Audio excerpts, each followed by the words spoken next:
Assalamu alaikum wa rahmatullahi wa barakatuh. Waalaikumsalam. You guys ready for story time? Yes. Cool. Who do you think we're going to talk about today? Musa. What do you know about Musa alayhi salam? He stuck the water with a stick. His mom was so brave that he threw him into water. He grew up in Fir'aun's house. He was what? He rescued the Slaves. Bani Israel. Lots of things. A lot of things that happened in his life, right? All of them from which we can derive lessons. So if you remember last Sunday, we were talking about Ibrahim alayhi salam. And from a very young age, what he did when he was a little child or a young boy, even then, we had lessons to derive from his life. Just like that. All the prophets are important. Exactly. Just like that, Musa alayhi salam also has many incidents. Right from his birth, the day he was born, right to the end of his life is filled with incidents, What is in events, people, things happening to him. But very deep lessons that we derive from all of them, right? Today, there's one scene in his life that I want to focus on. But we're going to build up to that scene. We're going to go step by step towards that scene. But that scene is the focus of today's story time. And we're going to try and derive some lessons from that one scene in Musa alayhi salam's life. Okay? So our story begins when Musa alayhi salam has grown up in the house of Fir'aun. Right? Who was Fir'aun? Fir'aun was the baddest man on earth. He was Sure. He was so mean, not even no one could and the one question is, why does he have a wife if he's the baddest man on earth? Good question. We'll get to that. But Fir'aun was the king of Egypt at that time. So he's the most powerful man in the region. And his empire was vast. And his army was vast. And Musa alayhi salam, growing up in his house, meant that Musa alayhi salam was he was the prince. What? He was the prince. Right? He was the prince of Egypt. And so he grew up in luxury. He grew up with everything he wanted. Right? He grew up in royalty. He had power, he had money, he had everything he could want. Because he lived in Fir'aun's house because Fir'aun was the king. Yeah. Fir'aun gave everything. Wait, what? And Fir'aun didn't have a child. And so he loved Musa alayhi salam a lot. What? It shocks you, doesn't it? But let's move on. So by now, Musa alayhi salam is a full-grown young man. He's big, he's strong, and he's well known, right? Everybody knows who Musa alayhi salam is. If everybody knows who Fir'aun is, then everybody knows who Musa is. So, growing up in this house, remember that he's a prince. So he has privileges, he has power, he has a say in what happens, right? Just as a side anecdote, I want to, because this will become important later in the story, Musa alayhi salam was loved by Fir'aun and his wife. But the rest of Egypt, maybe not so much. The slaves, yes. The rest of it, especially especially Fir'aun's army, the generals, the leaders of the army, didn't like Musa a lot.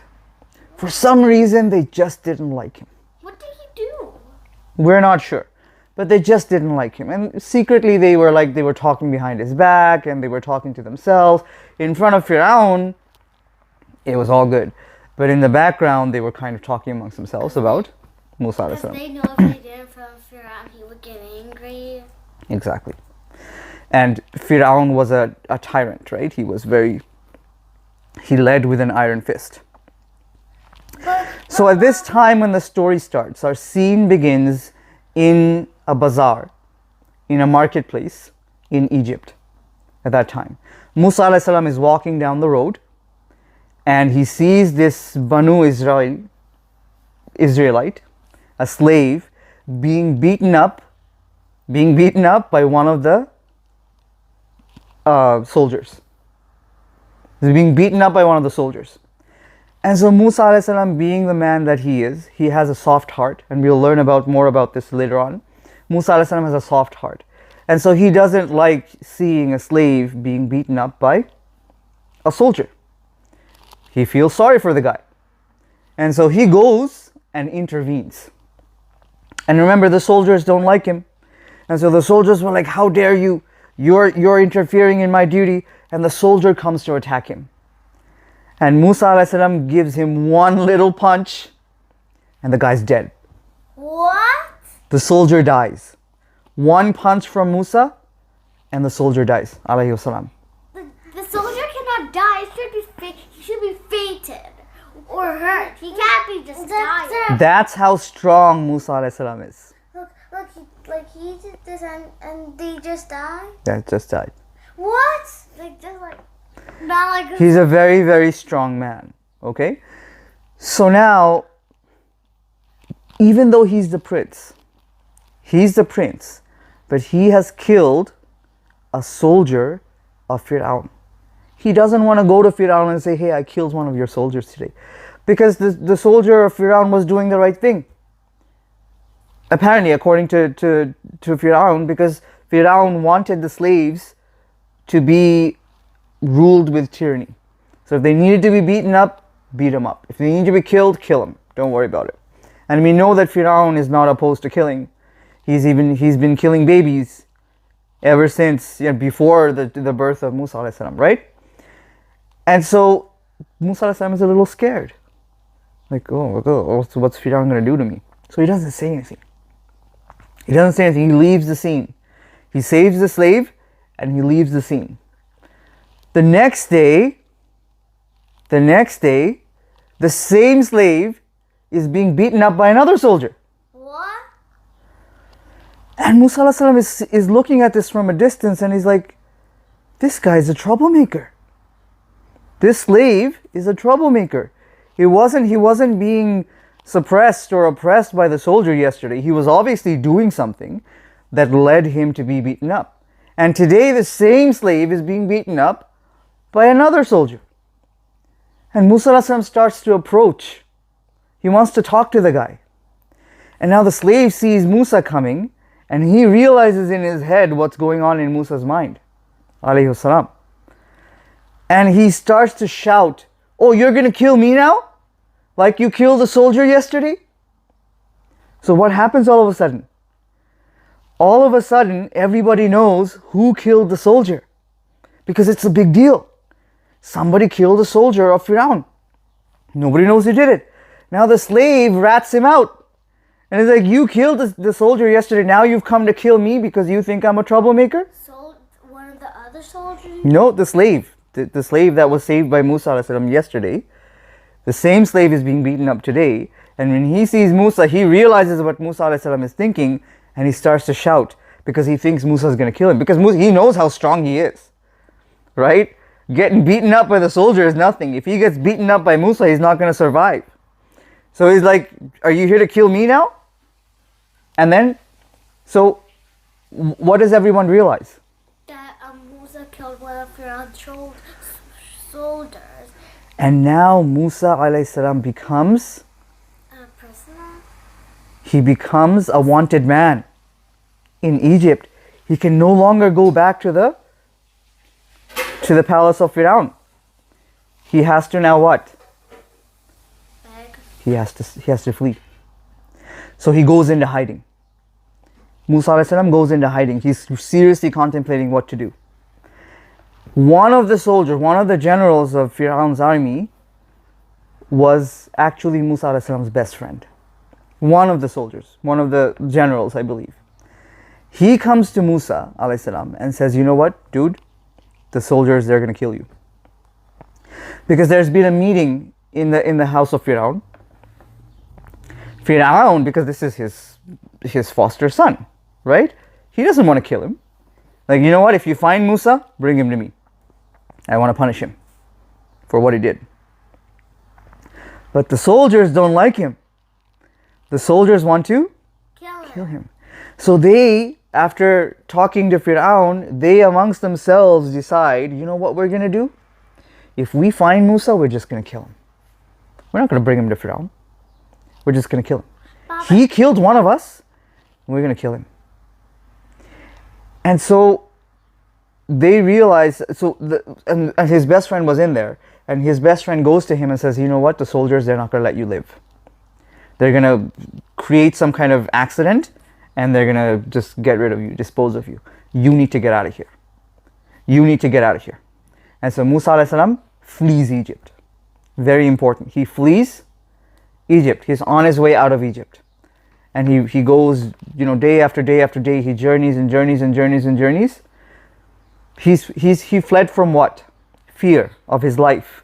He was scared to be killed. Very important part of the story. So he's scared to be killed. So he flees Egypt. And then there's a series of events that happen in his life, right? He ends up beside a big watering hole. It's a desert, right? Egypt is a desert. So water is very important. So he ends up at the edge of a watering hole, and he sees that many people are feeding their livestock, their sheep and their goats and their cattle. And there's two women standing right at the corner, but they're staying back. They're holding their cattle back. It's literally how it's described in the Quran. They're holding their cattle back. They're not letting their cattle drink. And so Musa alayhi salam is a little curious. What's going on? Let me go and see. Remember, he's a soft-hearted man, right? He wants to help. So he goes to the two women and says, why are you not letting your cattle drink? They obviously want to. And they're like, these are not good men. And we are two women. We have to wait for them to finish before we can go and let our cattle drink.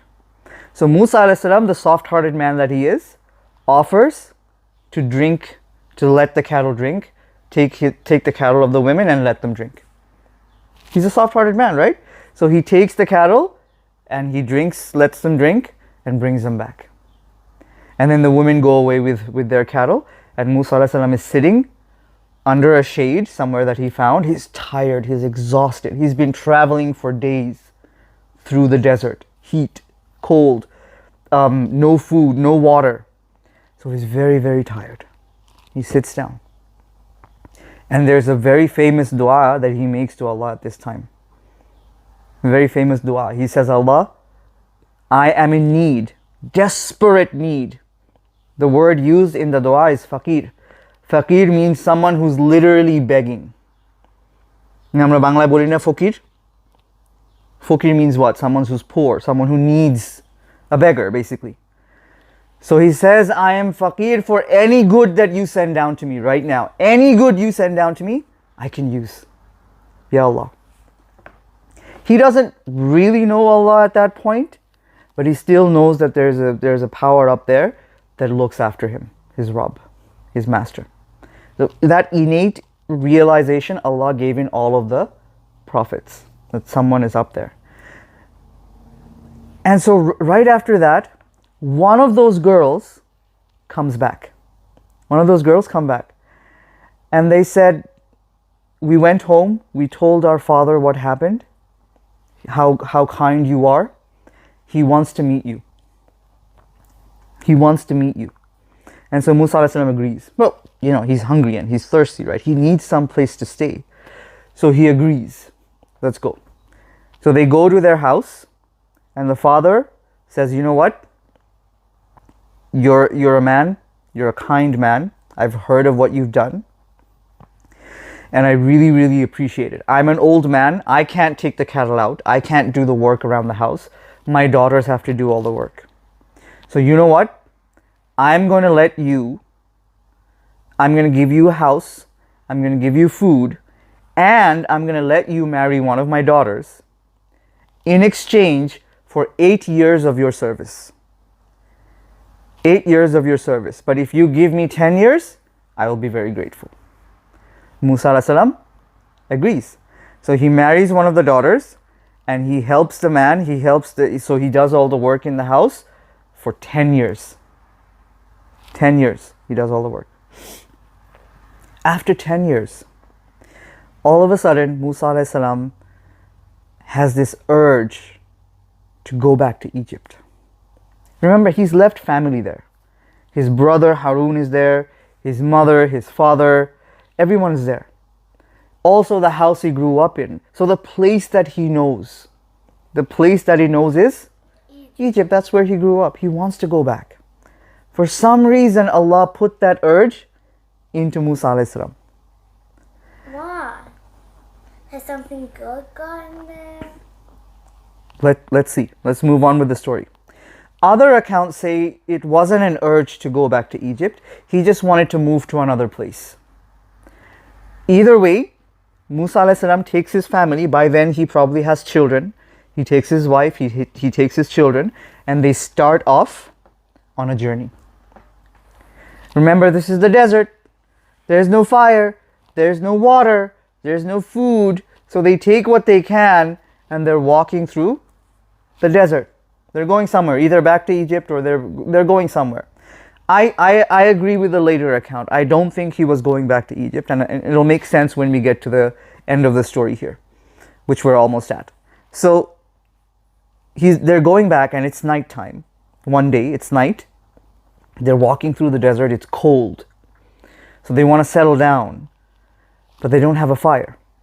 Suddenly on a mountaintop, on top of a mountain, Musa alayhi salam sees a fire. Nobody else sees the fire. Musa alayhi salam sees the fire.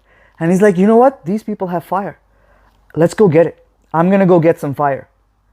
And maybe they know the way to where we're going. Maybe they were lost. Okay? This was Mount Tur. The name of the mountain was? Mount Tur. Allah talks about Mount Tur in two places in the Quran. One is here, in this scene that Allah depicts in the Quran. And another is Surah Teen. Watini was Zaytur. Allah swears by the mountain of Tur. And that's another beautiful surah that we might talk about sometime. So at this point, Musa alayhi salam starts to walk up the mountain. He starts to walk up the mountain. Now, he's far away from home. He's not in Egypt. He's not in Madian, which was where he was before. Madian was the city that he lived in with the man and his wife, with his daughters, and he married one of the daughters. So he's not in Madian, he's not in Egypt. He's far from both. He's climbing up a mountain. They're probably lost. Doesn't know where they are. Suddenly he hears, Ya Musa. Oh. How would you feel? In the dark, you don't even know where you are. Someone calls you. Hey Zaira. Hey Nahiya. How would you feel? I'm scared. You'd be scared. There's nobody. Who knows me here? Who's here that knows me? He's calling me by name.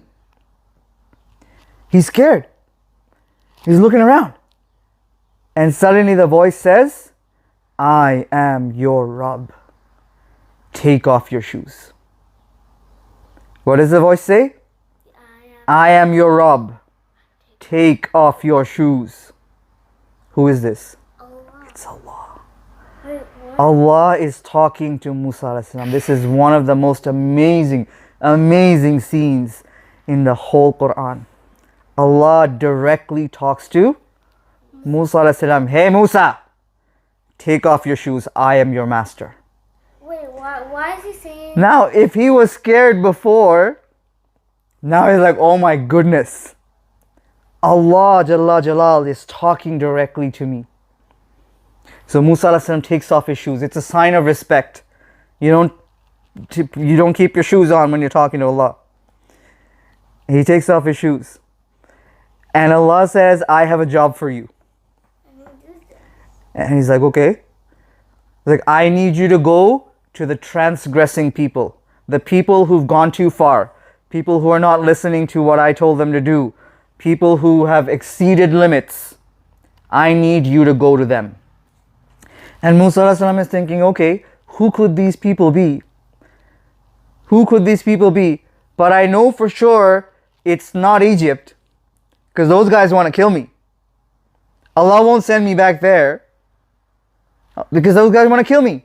How am I going to go back there? And what does Allah say? Go to Fir'aun.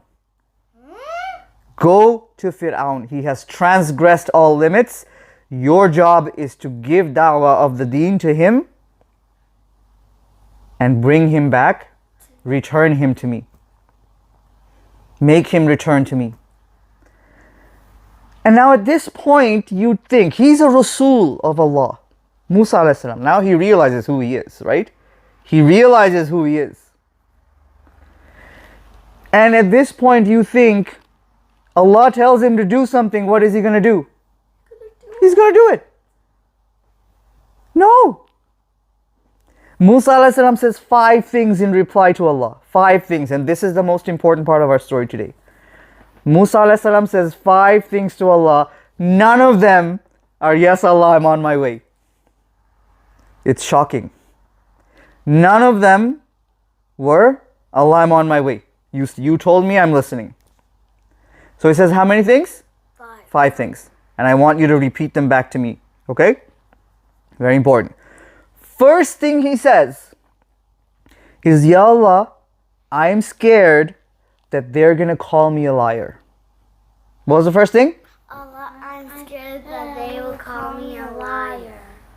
When I go to Fir'aun's people, and I go to Fir'aun and I say, you are the only Rabb, and they need to come back to you. Remember, Fir'aun thinks he's God.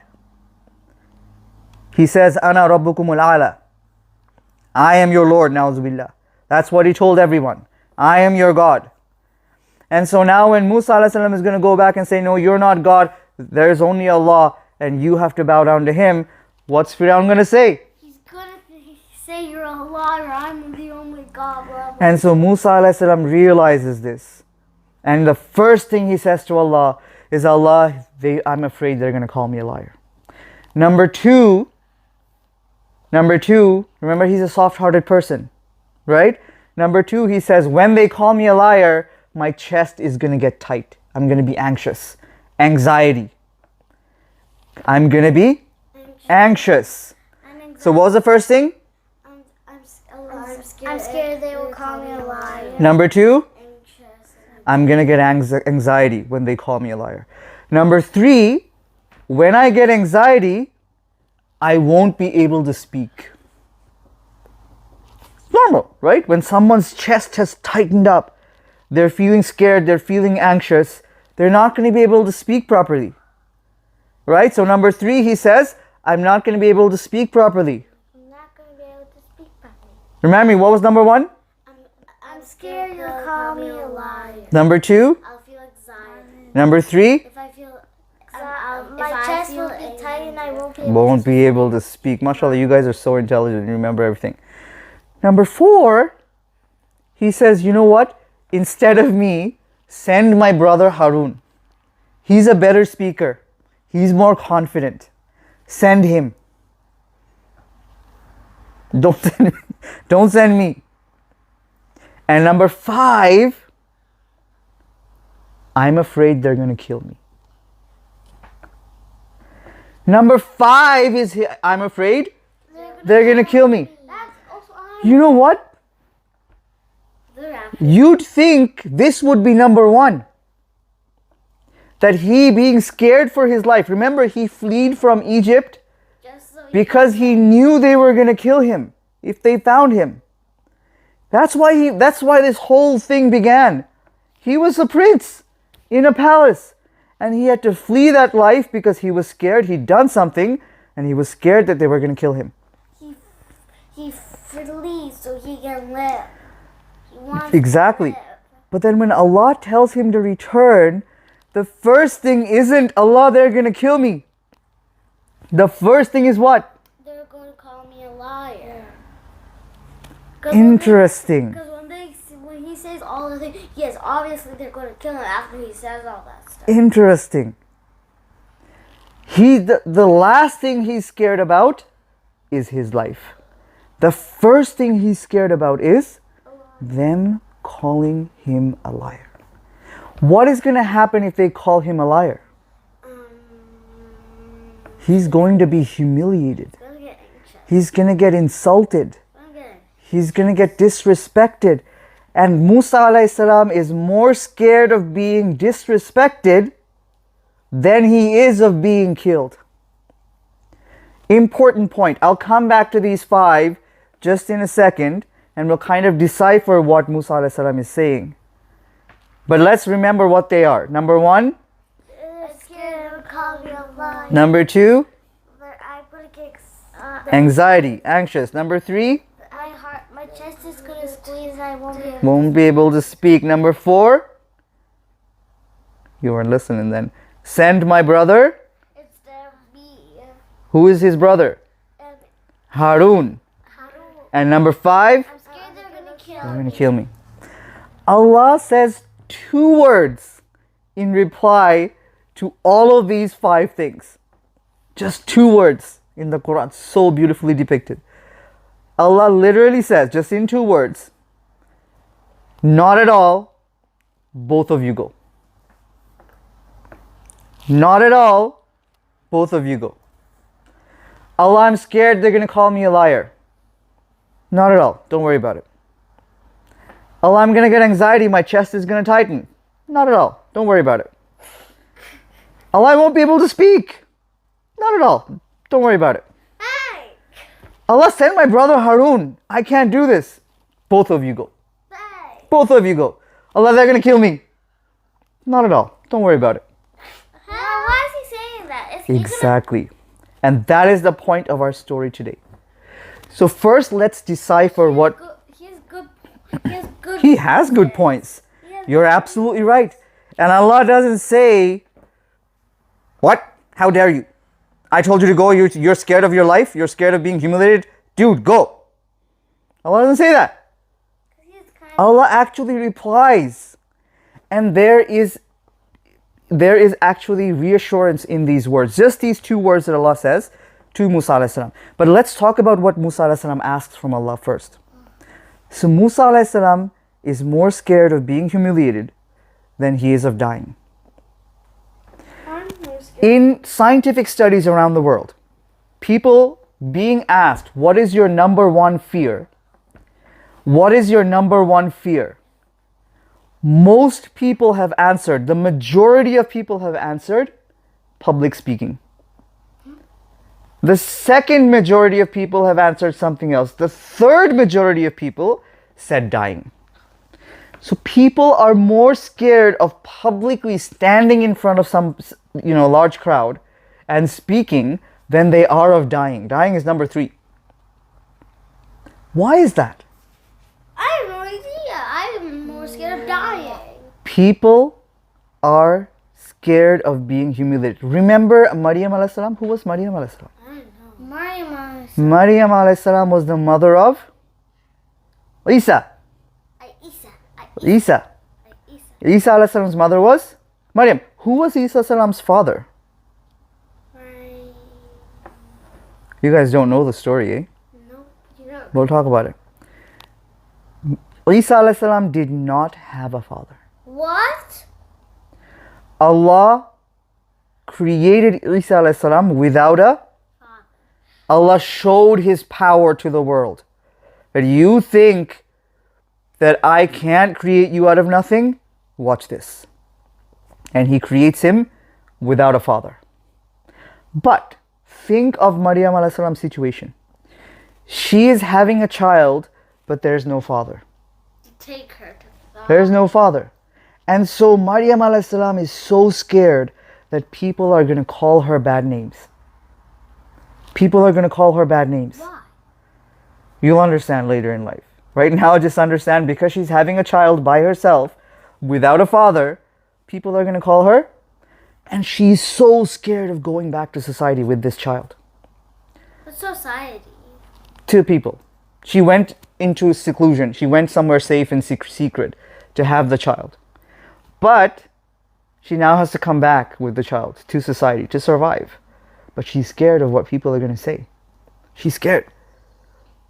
And she tells the angel that came to give her the good news of the child that, you know what, had I died before this, it would have been better. I would rather die than have this child and face society. So again in the Quran, we are faced with the same situation where somebody who believes in Allah, who believes in Allah. They know that Allah is all powerful and He does everything and He's in charge of everything. This woman is seeing literally a miracle of Allah, the power of Allah firsthand. She's seeing how powerful Allah can be. Allah is. And even then she's scared of being humiliated. Allah makes a point here for us. But I don't even know what humiliated. Disrespected, insulted, mean, being told mean things. How do you feel when someone says mean things to you? Sad. I also feel angry and feel like killing them. So all of those emotions together is what being humiliated means. Okay? So humiliation is the sadness, the anger, the wanting to lash back out, wanting to die. All of those emotions together is. And Allah points out that, look, what makes you different from other animals is that you also need respect. You also, this is very important. This is a part of the story that you guys need to focus on the most. Allah points out that yes, like animals, you need food, you need water, you need shelter, you need company, you need a lot of other things like oxygen, like all the other animals do. But what I've given you, what that I have not given the animals, is the need for respect. If you go up to a cockroach and say, hey, you little filthy, you little dirty little insect, I hate you. The cockroach care? No. I'm here to eat, man, let me eat.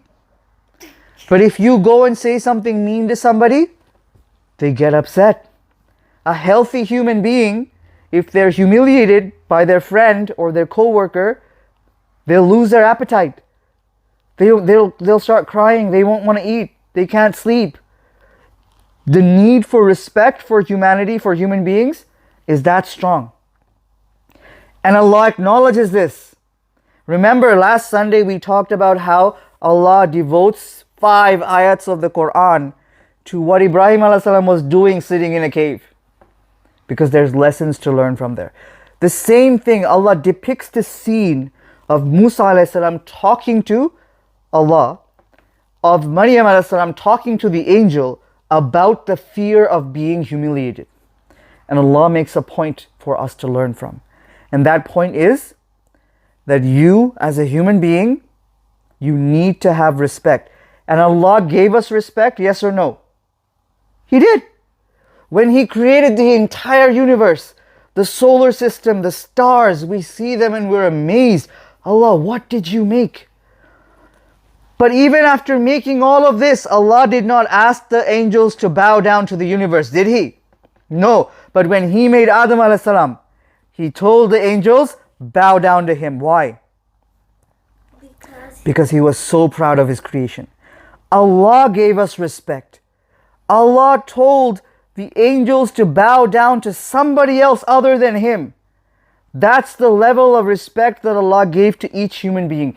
Every human being on earth, believer or non-believer, is born with that respect. Born with that respect.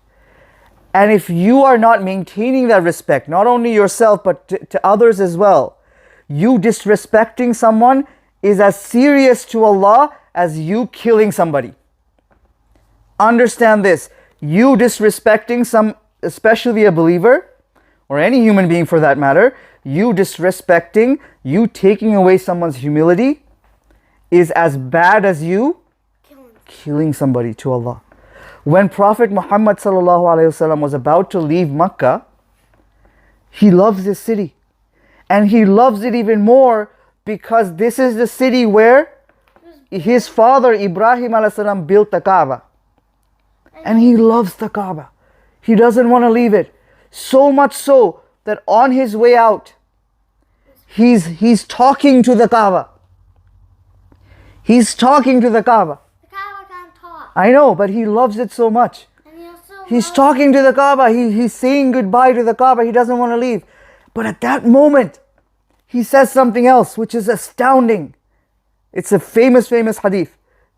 He says to the Kaaba that your dignity is less than the dignity of a believer to Allah.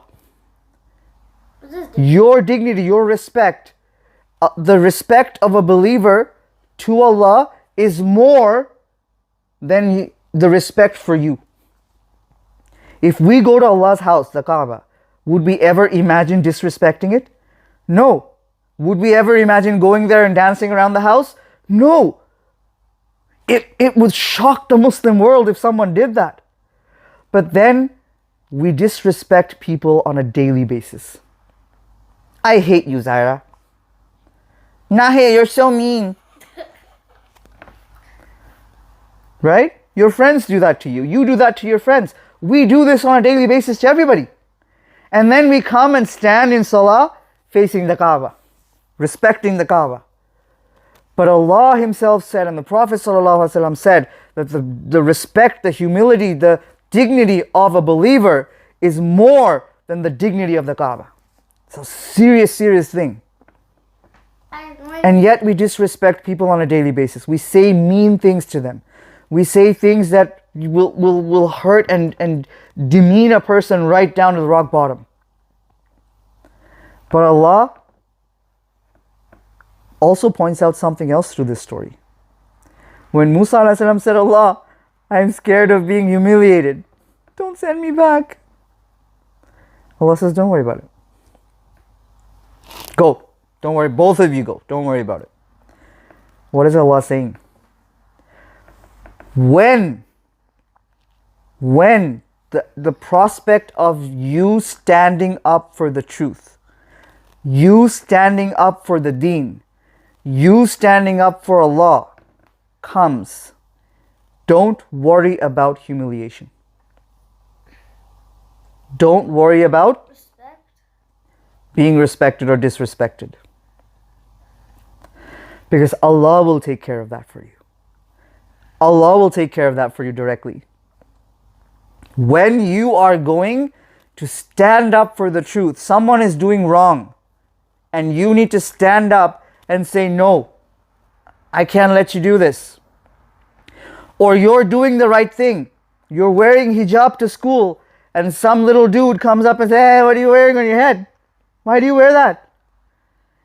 You're not afraid of being just, hey, dude, you know what? I have to do this.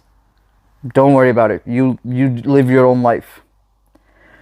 Not being afraid of disrespected or humiliated when you're standing up for the truth. You're in a party or in a group of friends and it's time for duhur and you have to pray. And if your mind, oh my God, if I start praying now, what are my friends going to say? Really? You're praying now? What are you, an extremist? You're praying now? You're that kind of Muslim? Dude, I am. I have to pray. You're not scared of standing up for the truth. So, but will that stuff be happening when we get into high school? It very well might, Zaira. That's the whole reason I'm bringing this up, is to prepare you for that time, but also giving you the tools to understand what you need to do at that point. So when Musa ﷺ said, Allah, I can't do this. They're going to call me a liar. They're going to humiliate me. I won't be able to speak. Send my brother, he's better than me. Allah says, no, both of you go. I understand that your dignity is more than very important to me, but I need you to stand up for the truth. And so Allah tells him, go stand up for the truth. And every prophet in their life have gone through this. Ibrahim a.s. did. Yusuf a.s. did. Yunus a.s. did. Isa a.s. did. Muhammad sallallahu alaihi wasallam did. Everyone who stood up for the truth was in some way humiliated to extreme forms. And yet they stuck to their message. They stuck to what was the truth. In a city of 200,000, Ibrahim a.s. was the one little guy who stood up and said, nope, this is wrong, this is right. Lessons that we learn from the Prophet ﷺ. Lessons that we learn from Musa ﷺ's situation here. Allah told him, no, you need to go and stand up against Fir'aun. That young little dude. Ibrahim got thrown into a fire. Yeah. That's why Ibrahim is. And so the lessons we learn from these stories is that your confidence about your deen comes from the fact that this is what Allah wants me to do. And if anything's going to happen to me, I'll go through that. I'll be able to go through that because I know that eventually the truth prevails and falsehood vanishes. Falsehood will go away. I have to stand up in front of Allah one day and say, did I wear my hijab properly or not? Did I pray on time or not? Did I do the right thing or not? Did I say the right thing or not? Did I eat the right thing or not? Regardless of what my friends were saying, regardless of what society was doing, regardless of what the entire world wanted me to do, did I stand up for the truth? That's what sometimes I do at school. One time we were eating Fruit Loops. Maybe I can talk after. It's a hard thing to do. It's not easy to stand up for the truth when everybody is against you. You're saying the right thing and people are hurling mean words at you and they're hurling insults at you and they're saying you're an extremist, you're wrong, you don't know nothing. They shun you from society, they shun you from their friendship. It's not easy, it's not an easy situation to be in. But then these stories of the prophets, they give us the strength. They remind us of what they went through and how they prevailed in the end and how we need to go through the same thing. Similar, not the same. It's not as bad. Similar, but not the same. And then we will, inshallah, prevail as well. Musa alayhi salam has many other incidences in his life, just like other prophets do. And we'll go through these stories one by one, little bits of incidences in their lives, events, scenes in their life that give us these such important lessons, inshallah. Barakallahu li wa lakum fil Qur'anil Hakim. Assalamu alaikum wa rahmatullahi wa barakatuh.